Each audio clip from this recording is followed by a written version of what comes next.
Blessing and Happiness grew up like twins. They were born months apart, but in the compound, nobody believed it. They looked alike, they dressed alike, they ate from the same plate, and they even slept on the same bed. Whenever visitors came, they would smile and say, "Ah, madam, you born fine twins." Oh. Madam Peters would only laugh. She didn't bother to explain that one of the girls was her last-born child while the other was her granddaughter, the daughter of her first daughter, Rena. Rena gave birth when she was only 15, after something terrible happened to her. Because of shame, she left the baby with her mother and moved away. Too ashamed to raise her child openly, she abandoned Happiness in the village and fled to the city. There she built a new life, successful but always haunted by her past. She sent money, gifts and clothes for both girls, dressing them like twins. But her absence left a hollow space in Happiness's heart. So Happiness grew up in her grandmother's care, side by side with Blessing, the miracle child, who had survived premature birth and was adored by everyone. At first, it didn't bother Happiness. As children, she believed love was equal. But as they grew older, the difference became clear. If new clothes entered the house, they gave Blessing first. If food was small, Blessing got the bigger share. If visitors brought gifts, Blessing cried until Happiness was forced to share. Many nights, Happiness buried her face in her pillow and cried quietly. One holiday made everything worse. Blessing begged one of her elder sisters in Lagos to invite her over. The sister agreed and quickly bought a flight ticket. The house buzzed with excitement. A suitcase was opened, new clothes folded, hair freshly braided. Blessing danced around, shouting that she would soon enter airplane. Happiness's heart squeezed as she watched. She ran to her grandmother. "Grandma, should I pack my own bag too, or will I share Blessing's own?" Her grandmother shook her head. "Only Blessing is going. Your auntie asked for her alone." Happiness's voice trembled. "But when we go to greet my mummy, me and Blessing always go together. Why can't I follow now? Or is it because my mummy will not pay for my ticket?" "Shut up your mouth," her grandmother snapped. Tears filled Happiness's eyes. "Grandma, please, I don't want to stay alone." The old woman sighed. "You will go and stay with your mummy during the holiday." "That's better."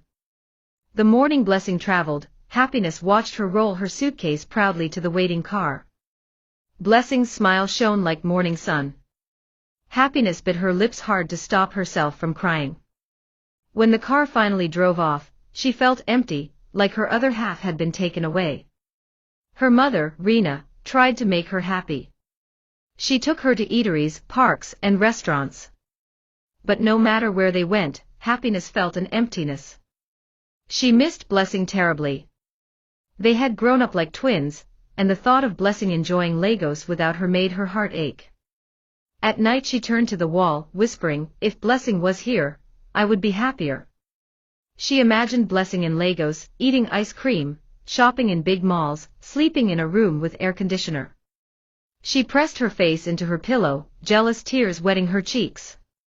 When the holiday ended, both girls came back.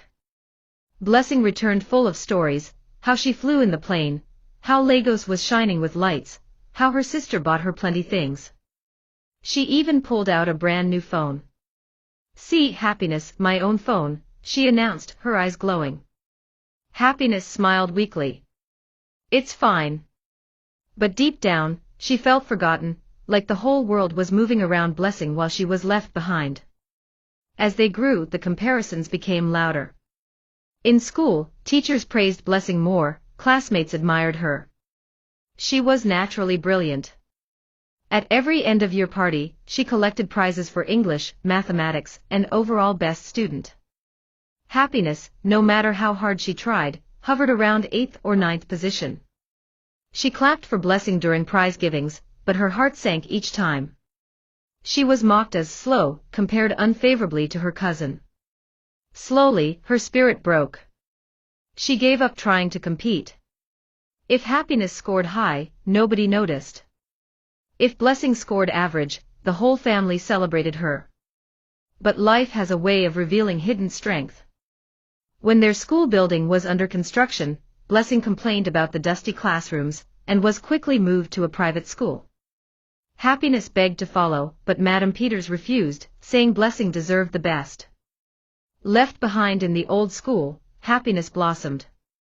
Free from her sister's shadow, she began topping her class, winning prizes, and discovering that she was never dull. She had just never been given the chance to shine. For the first time, she began to believe in herself. Years later, both girls entered university. Blessing went to a private one, Happiness to a state university.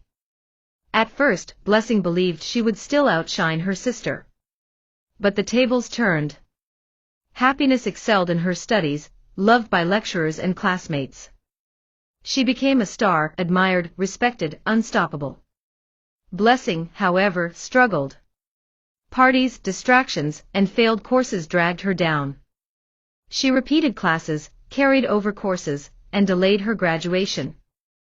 By the time both were supposed to graduate, Happiness finished first and secured a good job. She worked hard, and within a short time, became the CEO of a growing company. Blessing delayed graduation, drifting from one failure to another. Eventually, she moved in with her cousin. Happiness welcomed her warmly, believing things would be different now. But Blessing carried her old entitlement with her. She wore Happiness's clothes without asking, scattered the kitchen, and left the house in chaos. When Happiness dared to complain, Blessing thundered.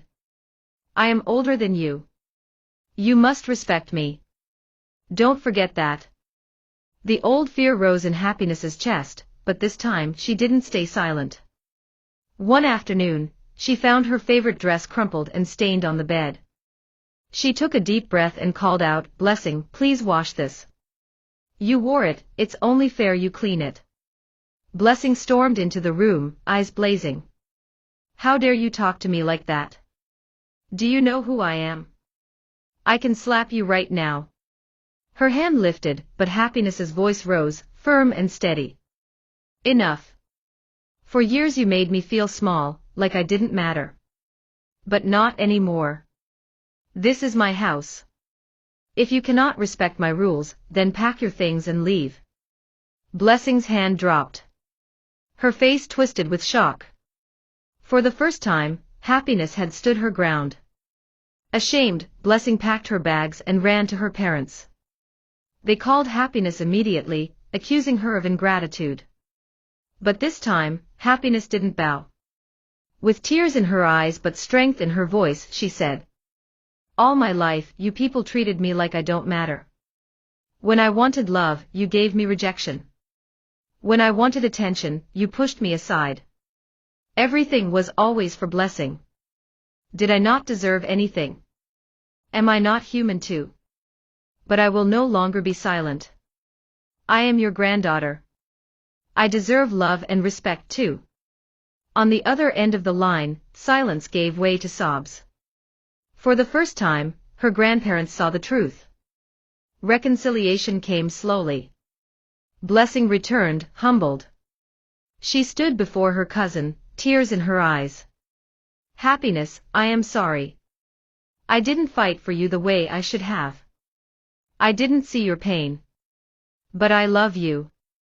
You are my sister, my other half." Happiness's chest tightened. After years of carrying anger, jealousy, and hurt, she stepped forward and hugged her cousin tightly. "I love you too. I only wanted to be seen. I only wanted to matter." From that day, things changed. Happiness was no longer the shadow. She became a light of her own, shining, respected, loved for who she was. Blessing, too, faced her mistakes. She returned to school, finished her degree, and worked hard to rebuild her life. Years later, they stood side by side, co-founders of their own company. The rivalry was gone, replaced by respect. Blessing no longer demanded obedience, and Happiness no longer hid in silence. At last, they found balance. Two sisters, not by birth but by fate, finally walking side by side, equal at last.